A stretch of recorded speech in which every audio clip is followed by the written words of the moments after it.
Paint splatters on screen revealing a series of images, a woman playing violin, then in a bright pink costume, then in a blind skier penny atop a mountain. The paint drip splatters revealing text in print and braille.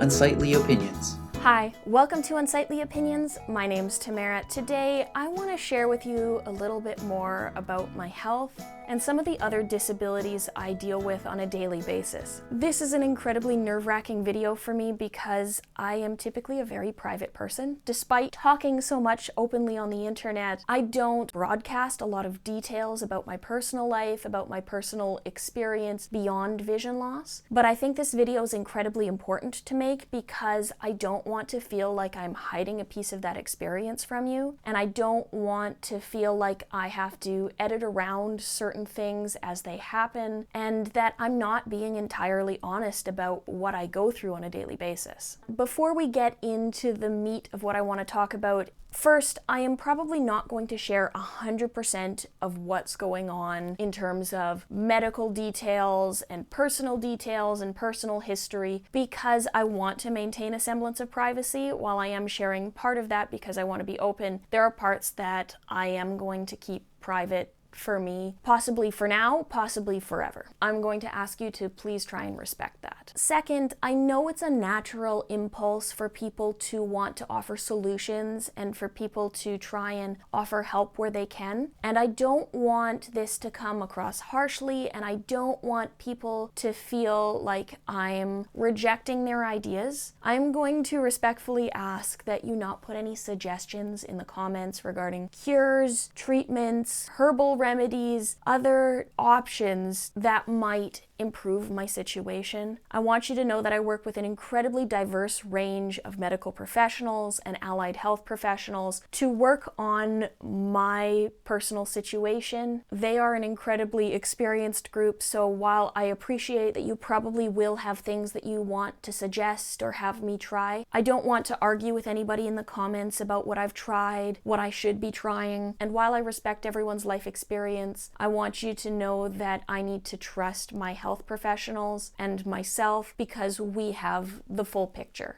So with all of that preamble out of the way, let's dive in. As most of you know, I have albinism. It's a genetic disorder. I've talked about it many times openly on this channel, but I also have other genetic disorders and chronic health conditions which affect me significantly. As I go through these, it's probably going to sound like a lot for one person, and believe me, it is. Do I wish I could wake up tomorrow with none of these things and not have to take dozens of medications? Absolutely. But anyways, I digress. I have hypothyroidism. I have ongoing hormonal issues where my hormone levels fluctuate wildly and they aren't really under control yet, but we're working on it. I have a bleeding disorder which requires blood transfusions on a semi-regular basis. I also have celiac disease, which was diagnosed by a colonoscopy endoscopy, which was not fun at all. And it means that my immune system attacks my small intestine every time I consume gluten. I also have a number of other serious food allergies that I have to avoid. But the biggest issue I deal with day to day is a genetic connective tissue disorder. For those of you that don't know, connective tissue is everywhere in your body, and there are many different types. But connective tissue's function is to essentially hold you together. It makes up your internal organs, it makes up your skin, your tendons, your ligaments, and your bones. When you have problems with connective tissue, depending on the specific type that isn't properly functioning or is defective, it can affect your body in any of a number of different ways. I am incredibly flexible. My nickname growing up was Gumby Girl. I was flexible in the extreme and I never stretched a day in my life.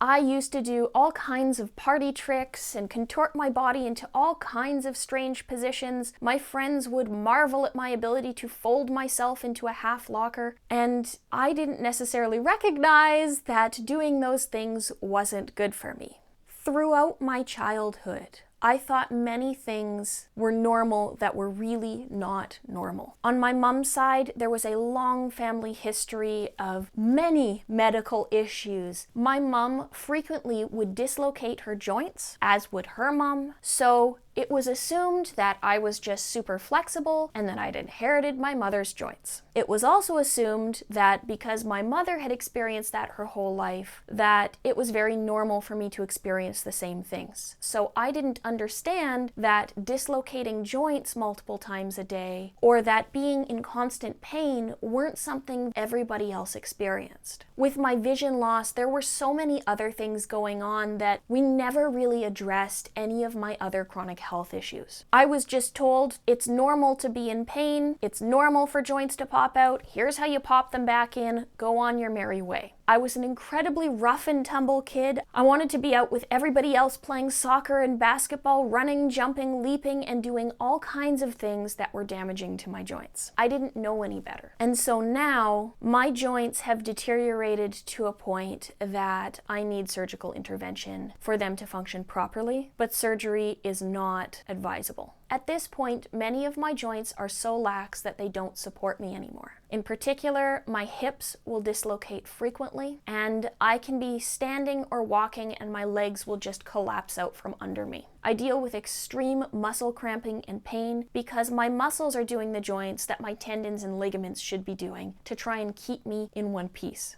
The pain and the dislocations I experience happen all day, every day, many times a day. And it happens in every joint from my fingertip down to my toes. I have dislocated my hips on so many occasions I can't count. Particularly when I was growing, I dislocate ribs. I've dislocated my collarbone many times. I dislocate my shoulders multiple times a day, wrists, ankles. If you can name a joint, I have probably dislocated it on many occasions. And unfortunately, the dislocations have led to a lot of wear and tear on those joints that are not typical for somebody my age. I have a lot of joint deterioration and, again, a lot of pain because of what I put my joints through at a young age. Aside from that, I have cardiovascular issues. When I was 22, my heart stopped. I almost died. On top of all of that, I experience a wide range of gastrointestinal issues. My organs don't move properly. So my stomach doesn't do peristalsis properly. I also experience something called postural orthostatic tachycardia syndrome, which is a form of dysautonomia or central nervous system dysfunction. I've had POTS for a long time now. What it means is that blood pools in my lower extremities anytime I stand up, and it causes an abnormal raising in my heart rate.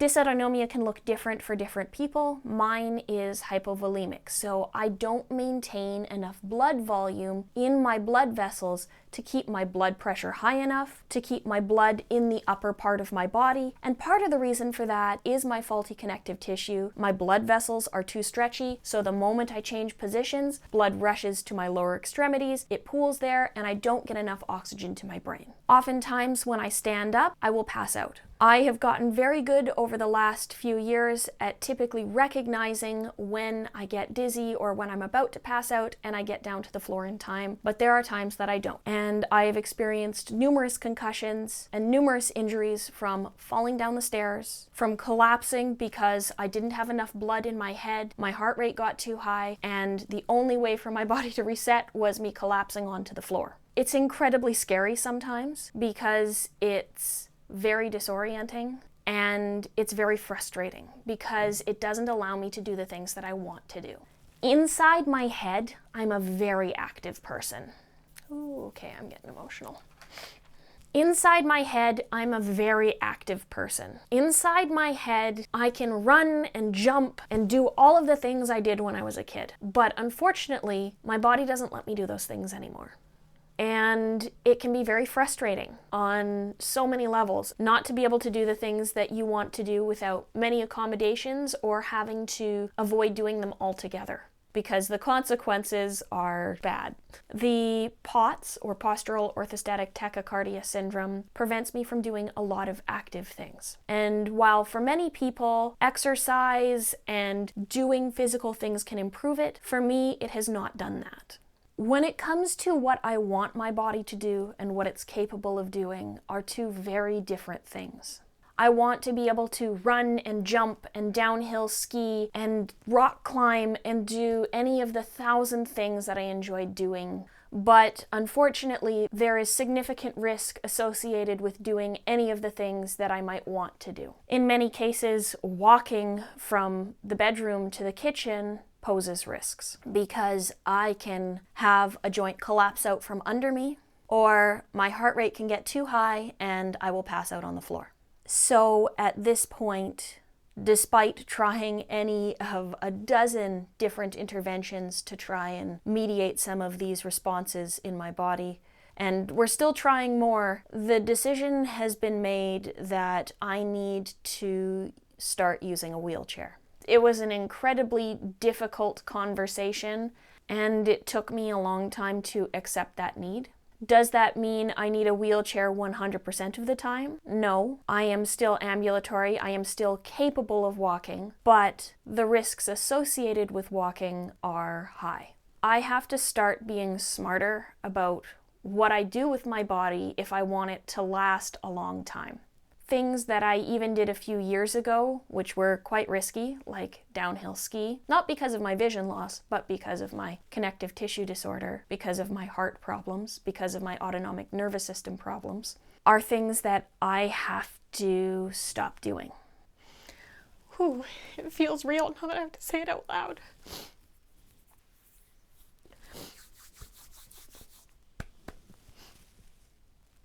It's fair to say that I am still grieving.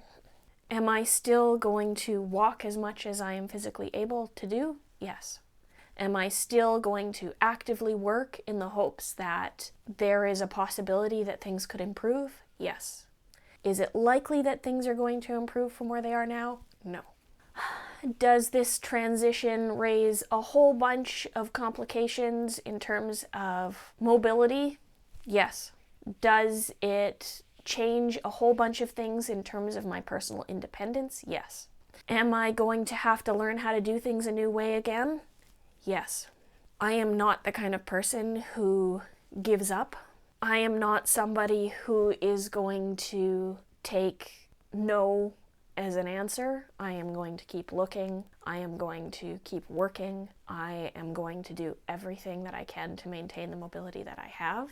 But because my joints are significantly damaged, because my nerves are being damaged because of how problematic my joints are, because of the incredible fatigue I deal with because of how often I am injuring myself, I know that it's the right decision. It's not really a decision at this point because the alternative is damaging myself to the point that I can't do anything. I wasn't expecting to get emotional today, but somehow maybe not putting that out there on the internet, not saying these things helped me pretend for a little bit longer that it wasn't something that I am experiencing.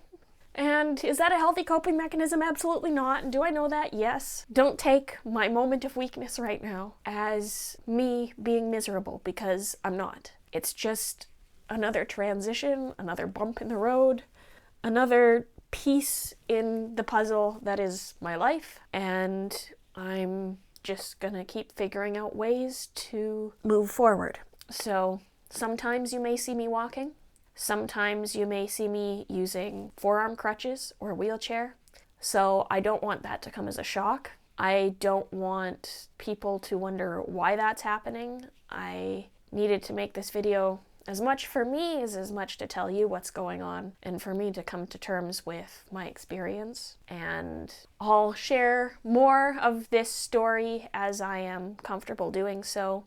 If I find interesting solutions, I'll share that. If I'm having downtimes, I'll share that, because I think YouTube has been more valuable for me than therapy on many levels, because it's helped me express myself in a way that nothing else really has. I know that it sounds like I'm going through a lot, and for most people it would be, but for me this is my everyday, and for the most part I'm very used to it at this point. I have lots of coping strategies, lots of ways that I can deal with things and get them done, and I'm always actively looking for solutions to make life easier. I normally say I hope you enjoyed this video, but it's more just an update than something I hope you enjoyed. I'm not going anywhere. I am generally very happy. Nothing is really going to change in terms of what we do on the channel. I still want to continue putting out educational blindness related content. I still want to try new things and explore ways of making things accessible, and I hope you have a great rest of your day. I'll see you in the next one. Bye for now.